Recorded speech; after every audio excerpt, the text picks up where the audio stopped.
everybody, it's Jason Blaha with Ice Cream Fitness here. I want to kind of address on a couple different topics today, and I just want to put them together a little bit for you guys. But hold on, let me give you guys a bicep shot first. Alright, I did a video the other day right here about the basics of why I don't believe in the hypertrophy rep range theory. And I still get a lot of questions on here every day from people asking, hey, what is the optimal amount of volume per body part for hypertrophy, as if there was such a thing, when we know that nearly limitless volume will always induce more hypertrophy, assuming you can recover from it and you can sustain your workload without greatly diminished strength on it. And it all has to do with your frequency, muscle protein synthesis, uptime, all of these other things play in, plus the fact that it's all about progressive overload anyways, because that is the predominant key to stimulating muscle growth is progressive overload. And it seems like a lot of people want to make this very reductionist. They're looking for one little secret to something that people have had to spend 8 years in school getting a PhD studying so that they can work with the top professional athletes in the world, because seeing continual progress once someone is out of the novice phase is an entire science. It's not something that you can learn in one semester of school. It doesn't work that way. It requires a lot of education, studying the science, understanding the recovery patterns and adaptation patterns of the human body in regards to performance, and actually applying it in real athletes and having experience doing so. That's not something I can even teach you on this YouTube channel. You're going to have to go to university for that, and then you're going to have to work with professional athletes for a few years to really get a full understanding of that. And that's one of the big problems I see, is this excessive reductionist approach, and I see it in the other science motherfuckers, as they are called.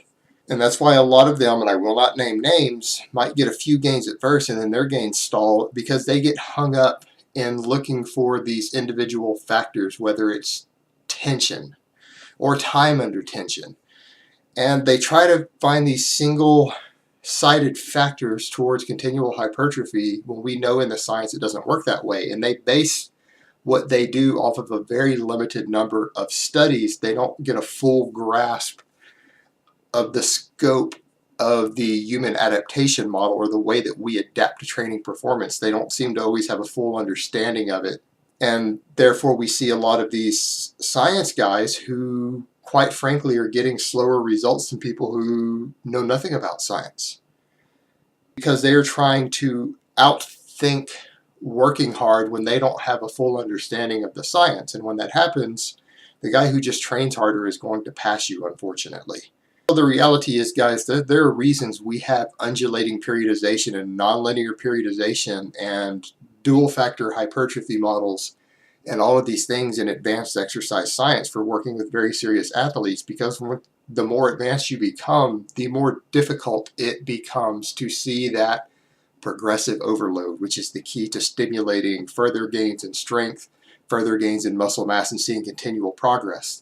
The more advanced you become, the more difficult it becomes to achieve that. And so you need these advanced methods. So if you're looking for a single factor that will make you have continual gains, or that there's an optimal volume and you don't need to be undulating your volume and frequency and things over time, then you're going to run into problems once you gain that first 15, 20, 25 pounds of muscle. You might not be gaining any more after that. You're not going to be able to take the time to research this stuff yourself. You're probably going to want to use programs written by experts, people who have studied this stuff, and I don't mean something out of a magazine.